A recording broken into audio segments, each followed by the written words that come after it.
Então, a nossa coluna hoje está bem especial. É a primeira vez que a coluna da educação, quase 2 anos, né, de coluna, é a primeira vez que a gente recebe um convidado. E as pessoas, elas têm muita dificuldade sobre orientações de criança de uma forma geral, sobre alimentação, sobre sono, sobre escola. E eu sempre recebi uma pergunta que realmente eu fui procurar quem me ajuda, né? Porque e aí a gente dá mesada ou não dá? Essa pergunta hoje eu recebi de forma recorde. Eu não sei, eu acho, eu vou me arriscar, que depende da dinâmica de cada família, mas eu falei assim: "Estão me pedindo tanto que eu acho que eu vou fazer um material com ele", mas antes de eu convidá-lo, ele me convidou. Ele falou: "Ó, eu estou recebendo perguntas sobre educação financeira para criança, então o que é que você acha de você me ajudar com o material?". Aí eu falei: "Ah, então aceita ser meu convidado lá na coluna da educação, que aí a gente dá um start lá e depois a gente pensa em fazer um material".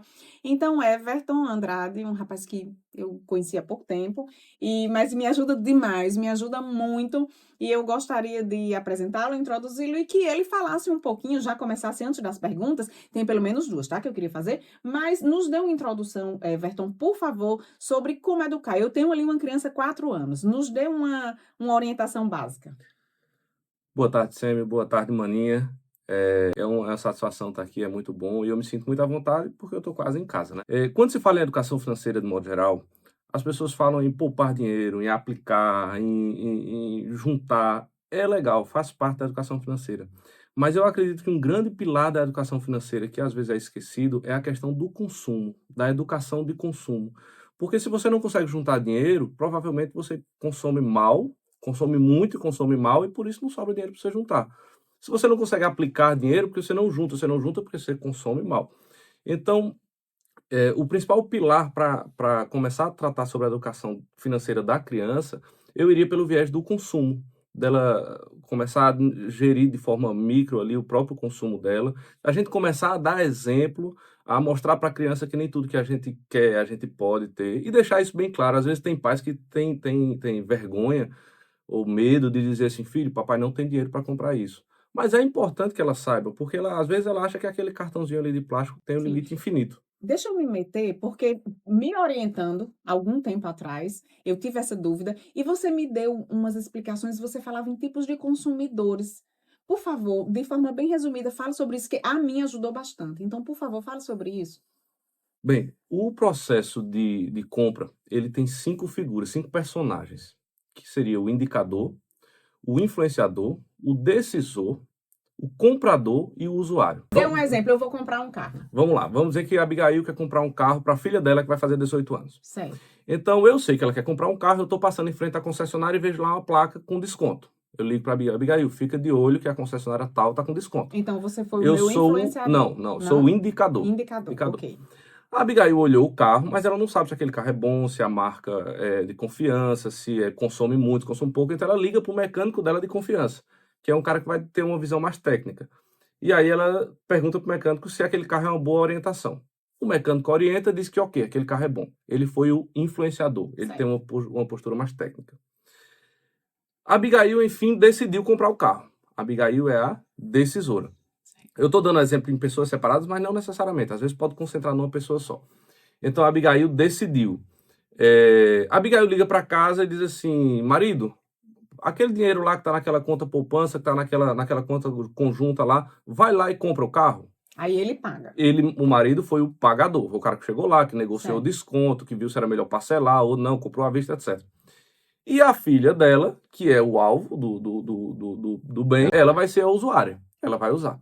Então, na educação de crianças, o que a gente percebe é o seguinte: em gerações passadas, a criança ela se concentrava só como usuária. Isso. Então, os pais decidiam. Um exemplo muito bom que eu vejo nisso é a questão do o restaurante de domingo. Vamos sair para almoçar no domingo. Os pais decidiam qual era o restaurante, decidiam qual era a comida, decidiam o lugar onde ia se ficar e tal. E o filho ele só usufruía daquilo, ele era o usuário. Hoje em dia, com o espaço que a criança tem ganhado na sociedade como um todo, ela vai se tornando todas as figuras dessa etapa, exceto a pagadora, o que é um bom problema. Um bom problema, não, um É. péssimo problema. Por quê? Ela influencia. Então, antes de sair de casa, ela já disse: papai, eu quero ir no restaurante X porque tem um brinquedoteca, porque tem pula-pula, porque tem não sei o quê. Ah, eu não gosto da comida daquele restaurante. Então, e eu estou dando um exemplo de restaurante, mas se aplica a quase tudo. Então, ela influencia, ela indica, ela influencia, às vezes, pasme, ela decide, porque muitas vezes a criança toma uma decisão estratégica da família, é a decisão da criança, e ela usa. Mas quem paga? O pai. Então isso cria uma anomalia no processo de compra, porque ela vai crescer achando que ela pode escolher, usufruir, não sei de onde vem o recurso. E me permita, muitas vezes, que foi uma pergunta que a gente recebeu bastante, quando ela tem a mesada, ela ainda acha que ela foi a pagadora. É, Ela ainda acha que ela aquele pode. dinheiro. Aí Que no vamos chegar fundo, na no fundo não mesada, é. então. Ele não Tecnicamente fez não uma é. cara muito concordando comigo, não. Tá, Então vai lá. explica aí. A mesada, ela cumpre o objetivo dela quando ela traz uma, quando ela faz um micro cenário da economia, né? Então, assim, eu trabalho, ganho o meu salário, ganho o meu dinheiro, e aí eu preciso pagar minhas contas, eu preciso reservar um pouco para um plano de uma economia, uma reserva de emergência, etc. E isso é a economia da vida real. A mesada, ela precisa funcionar replicando isso. Então, por exemplo, se o meu filho não faz a gestão minimamente, claro que ele não vai comprar tudo, mas se ele não faz a gestão do consumo dele, se eu só dou a mesada e ele guarda, guarda, guarda, guarda, não cumpre o objetivo da mesada. O interessante é que ela faça a gestão do consumo dela, a sobremesa do final de semana, o lanche da escola, o brinquedinho, enfim, de alguma forma ela vai usar a mesada dela para consumir. E nessa microeconomia que a gente está simulando ali com a mesada, eu acho até interessante que ela se sinta pagadora para ela entender que Entendi. ela tinha um recurso e que agora não tem Mas mais aquele recurso. dentro Dentro da daquele. microeconomia. Tá. Bem, eu tenho um casalzinho, né? O meu pequeno tem 5 anos e a minha mais velha tem 7. Eu estou experienciando isso na prática. Então, por exemplo, meu filho de 5 anos, ele ainda não consegue fazer o mínimo de gestão de consumo dele. O lanche ainda é na salinha, ele leva o lanchinho na lancheira e tal. A minha filha, que já entrou para o nível fundamental, é fundamental, né? Que entrou para o fundamental, ela já tem uma liberdade um pouquinho maior. Então, na hora do intervalo, ela já consegue comprar o seu lanche. Quando a gente está no shopping, termina o almoço ali, a gente vai almoçar na praça de alimentação do shopping. Ela diz, papai, eu posso ir na Docelândia comprar um chocolate? E aí eu já consigo deixar ela aí sozinha, eu fico olhando de longe, ela vai lá sozinha e tal. Então, assim, para mim tá funcionando aí entre os 7 e 8 aninhos. É isso que eu digo, né? Eu recebi essa pergunta antes e eu disse, eu acho, como muita coisa, né, Sêmio? Depende de como a família se organiza para aquilo ali. Eu vou só dar um exemplo assim, bem rápido.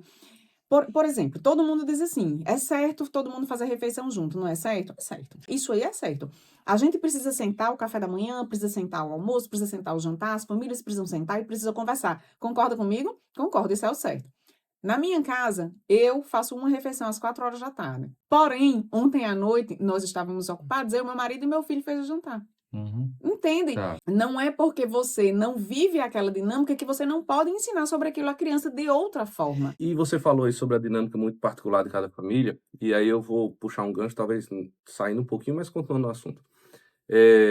Tem famílias que depositam na criança uma maturidade muito grande. Ah, mas meu filho é novo, só tem 12 anos, mas ele é muito maduro e tal. E aí, com isso a família começa a colocar algumas responsabilidades no adolescente, na criança, como se ele tivesse realmente esse poder todo de decisão. E aí eu vou para os fundamentos até científicos, o que se sabe hoje, né? É, a estrutura cerebral responsável pelas decisões estratégicas, técnicas, baseadas em fatos e dados, que é o córtex pré-frontal, ele só vai estar plenamente desenvolvido ali entre 21 e 25 anos. Então, até lá, e isso eu não estou fazendo um julgamento de se você é mais maduro ou menos maduro, é uma questão científica. Então, até lá, o sistema límbico, que é o sistema que controla as emoções, o sistema de recompensa, enfim, toda a parte emocional, ele está muito mais aflorado. Então, E ele funciona muito bem. e Sempre, né? funciona a todo Sempre. vapor. Inclusive, assim, depois dos 25 anos, aí vocês, eu já estou com o córtex pré-frontal Ele não se sobrepõe amadurecido, ao límbico. ele não se sobrepõe. Não Pelo se sobrepõe. contrário, vai ser uma eterna briga ali de quem Exatamente. está mandando, no caso. Exatamente. E por isso um mentor em educação financeira é sempre muito bem-vindo. Mas, como eu estava dizendo, a criança ou adolescente, ele não tem maturidade, cientificamente falando, para tomar certas decisões. Então, é bem-vindo que os pais sejam esse norte que a criança ainda não consegue ser. Só teve mais uma pergunta que eu prometi, mas assim, era uma pessoa, vamos responder depois no Instagram com mais calma, era uma pessoa que perguntava sobre o uso de cartão de débito, se podia, se não podia, eu acho que entra na mesada. A mesada está no cartão de débito, não cartão de débito ilimitado, né?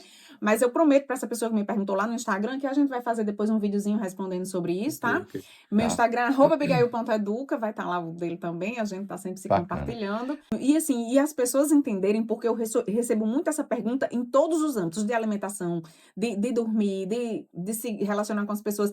Minha gente, é o exemplo que eu dei do jantar. Não existe uma fórmula. O certo é fazer isso, é bom fazer. Vai ter família que não vai ser mesada nenhuma. Vai ter família que vai ter que ter a mesada. Então, não tem aquela fórmula. Tem mesada, não tem mesada. Dou cartão, não dou cartão. Almoça todo mundo à mesa em vários os segmentos dinâmica de uma da família. formação. É. Depende da dinâmica da família. É isso. Não tem um checklist do que é certo e do que é errado.